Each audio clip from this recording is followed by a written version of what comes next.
Bonjour, moi c'est Johan Martinson. Aujourd'hui, je vais partager quelque chose que j'utilise très souvent dans mon quotidien, que j'appellerais Duplication Driven Design.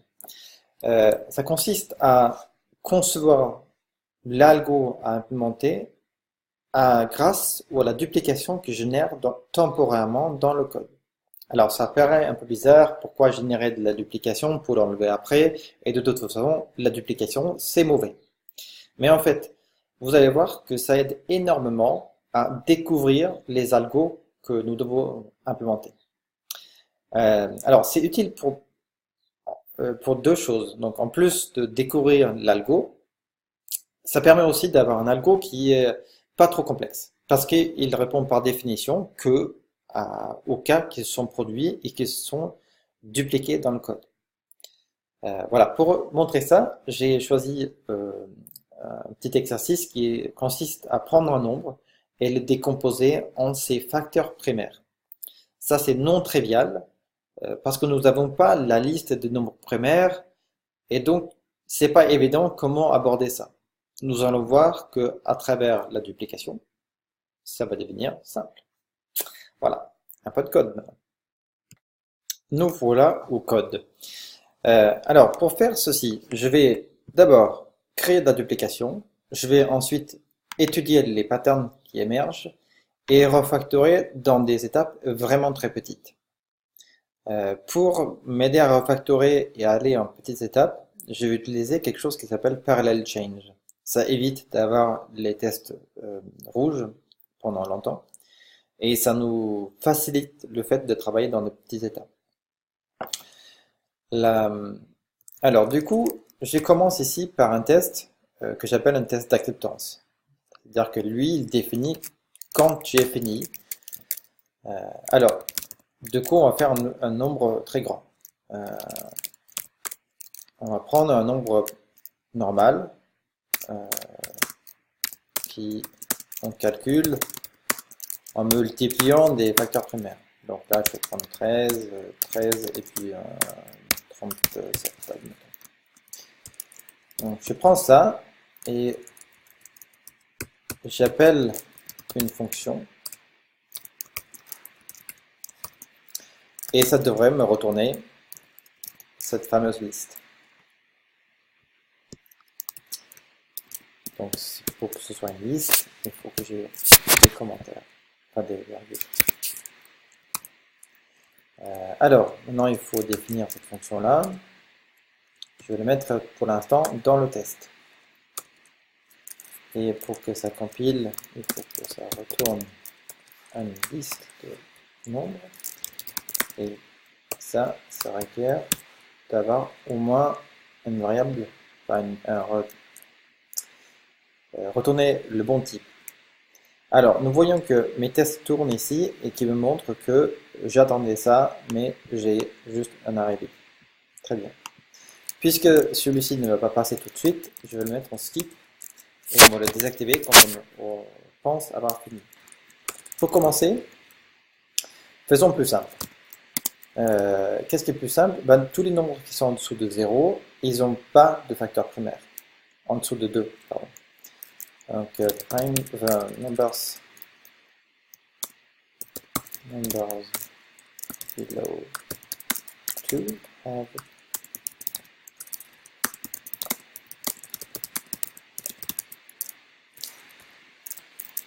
and low. Du coup, ça va être assert is empty primes de 0. Alors ça c'est inquiétant, ce test-là passe de suite. Ça c'est pas bon parce qu'on ne sait pas si le test teste vraiment quelque chose, donc je casse le code de production et je vois que le test casse pour de bonnes raisons. À ce moment-là, je vais refaire fonctionner le code et je vais créer un deuxième test qui est celui de 1.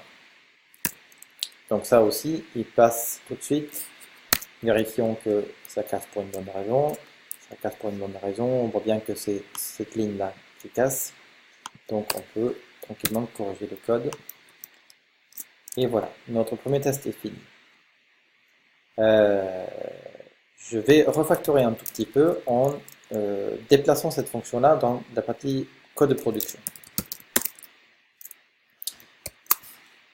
Donc là, je vais le placer dans une nouveau fichier que je place dans les sources. Voilà, et là, je vais retourner au test. Bien. Maintenant, il faut un autre test un peu plus complexe. Admettons que le chiffre 2, ça se décompose en la liste de 2. So, for 2, the factors are just 2. So, assert.equal times de 2, c'est la liste de 2. Donc ça casse. On va aller tout de suite corriger le code en faisant une implémentation naïve.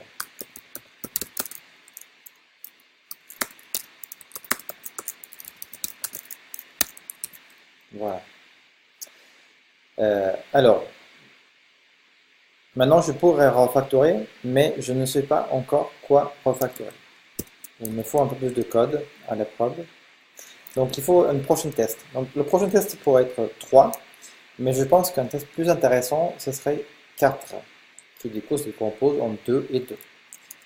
Donc, écrivons ça.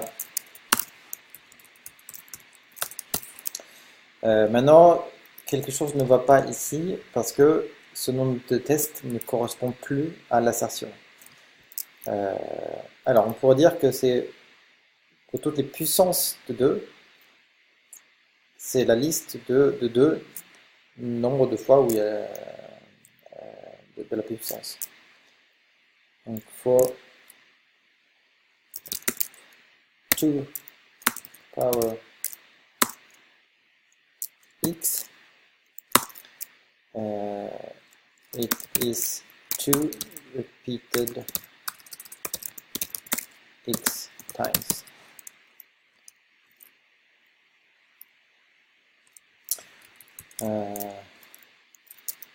Numbers like.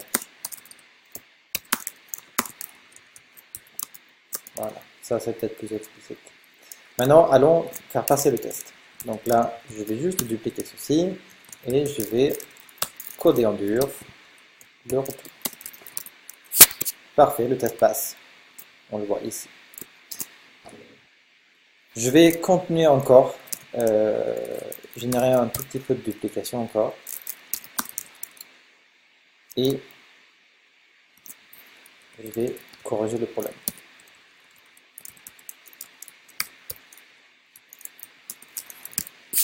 Alors maintenant, on commence clairement à voir un pattern à émerger. Donc ici, 3, 2, là 2, 2, là, un seul 2, là peut-être 0, 2.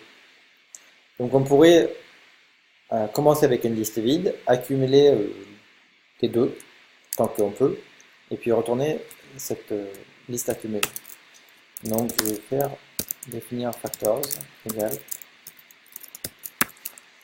et je vais accumuler celui-ci, factors.push 2, et je fais ça 3 fois ici. Donc je n'enlève pas encore le return, ça viendra plus tard. Je vais d'abord faire fonctionner le code un peu de partout. Et peut-être qu'ici, si je retourne factors, ça fonctionne au moins pour le cas 0 et 1. Et maintenant que a priori le code, donc le parallel change, le code parallèle fonctionne, je pourrais commencer à enlever cette ligne-là par exemple. Et les tests passent toujours. J'enlève ça, et on voit que les tests passent toujours. Donc pas une seule fois que les tests ont été rouges pendant ce refactoring-là. Ça, c'est parallel change. Maintenant, c'est un peu plus dupliqué parce qu'on fait exactement la même chose ici. Donc, on pourrait pousser ça un peu plus. Il faudrait que l'algo que j'ai utilisé ici soit le même qu'ici pour que on puisse avoir un seul algo pour tous les cas de puissance de 2. Donc on va commencer à implémenter ça ici. While number, tant qu'il est divisible par 2, 0. Et aussi condition de sortie, number plus grand ou égal à 2. Alors, nous devons faire 14 2. Mais aussi, nous devons réduire number.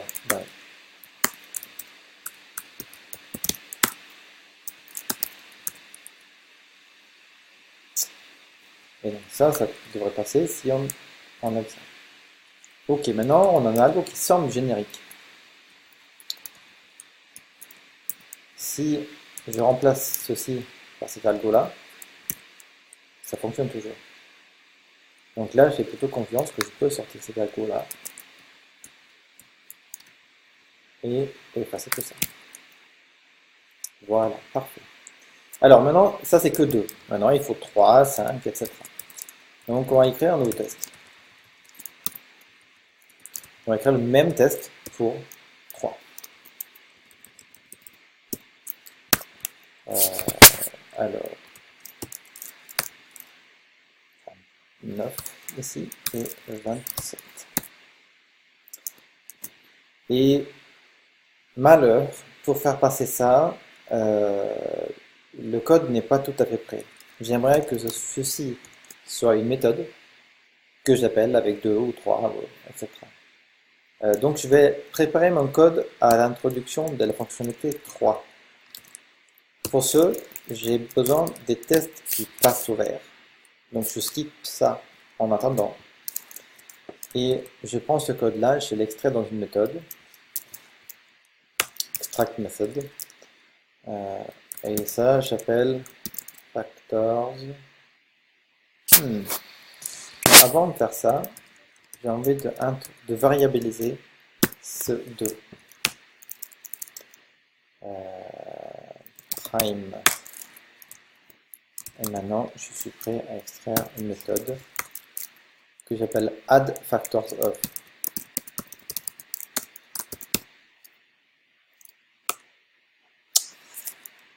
Alors, c'est presque bon, sauf que cette méthode-là doit retourner le nouveau nombre. Et là, je le racine. Bien.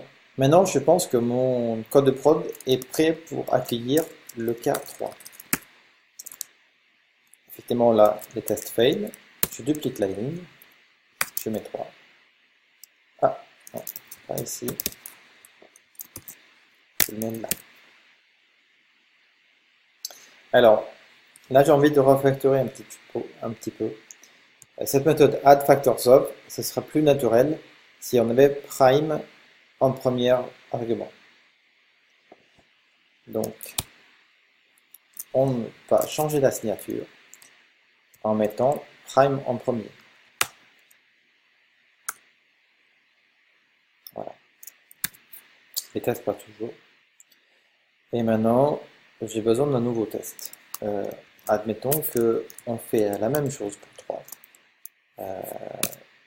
Toujours histoire de créer un peu de duplication afin de nous aider à concevoir l'algorithme que nous avons besoin d'implémenter. Je pense que ce cas c'est 25 et je pense que ce cas là il n'est pas vraiment nécessaire. Ça couvre bien le code quand même. Je duplique. Je mets ça. Et voilà. Est-ce que maintenant nous avons un pattern qui est émergé et qui est clair? Pas vraiment. Pas vraiment ici, je trouve. On a d'abord 2, ensuite 3, ensuite 5. Pour moi, il n'y a pas encore de pattern. Je vais pousser le bouchon un poil plus loin.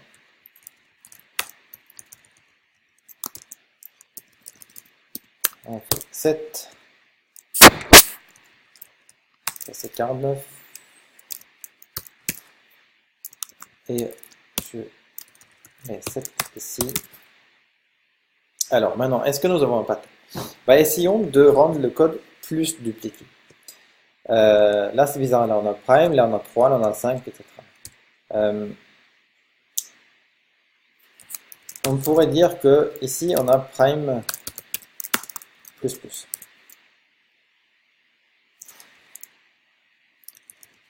Et quand je fais ça, je peux mettre prime ici. Voilà. Ça veut dire que pour avoir 5, il faut que je fasse plus plus deux fois.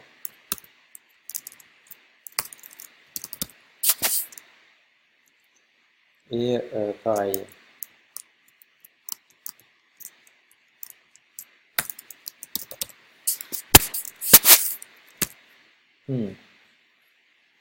Là, on voit que à chaque fois, en tout cas à partir de ce moment-là, à chaque fois, on ajoute 2. Est-ce que c'est un pattern? Est-ce qu'on peut contenir ce pattern-là? C'est-à-dire que si jamais je faisais la même chose pour 9, ça a l'air de ne pas casser les choses avant. Pourquoi? Ouais, effectivement, de retenter les choses pour 9, ce n'est pas un problème parce que nous avons déjà ici enlevé tous les 3. Donc, ça semble fonctionner. Ça veut dire qu'on pourrait faire un boucle. Une boucle. On pourrait faire une boucle sous tous les deux, mais alternativement, on pourrait aussi rendre la duplication totale. Dire que là, j'essaye pour 3, et là, j'essaye pour 5. Mais qu'est-ce qui se passe si j'essaye pour 4? Rien, parce que j'ai déjà enlevé tous les multiples de 2. Donc, je pourrais introduire quelque chose comme ça à chaque étape.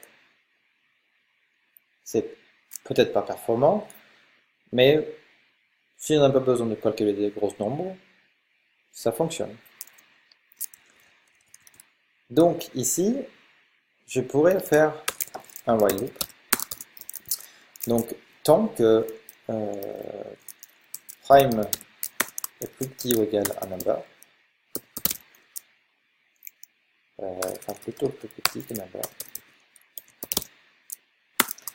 et que prime number est plus grand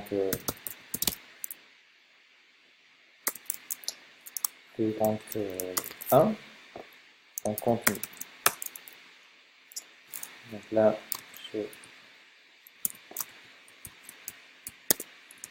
et je fais prime plus plus.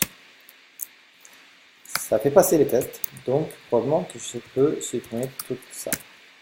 Et voilà. Non, pas du tout. Là, ça échoue pour 5. Alors, qu'est-ce que nous avons oublié? Peut-être ça. Ouais. Heureusement que nous avons des tests. Alors, maintenant, nous avons l'algo, plus ou moins. Il y a une petite chose que j'aimerais refactorer, parce que ça ressemble à ça. Donc, je vais faire un refactoring automatique. Changer l'ordre. Et je vais aussi le mettre en dernier. Donc, voilà.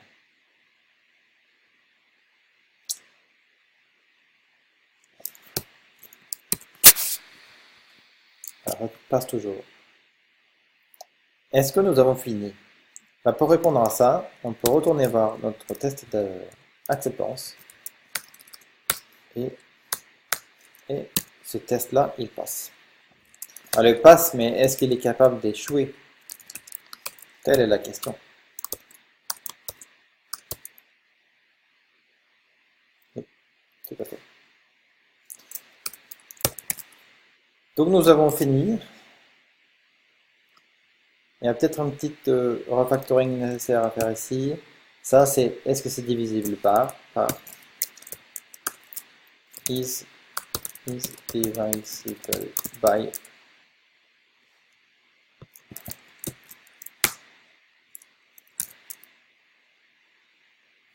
Voilà, je suis à peu près satisfait. Alors, il y a un problème de performance, potentiellement. En complexifiant un peu l'algo, on pourrait améliorer la performance d'une facteur de 2.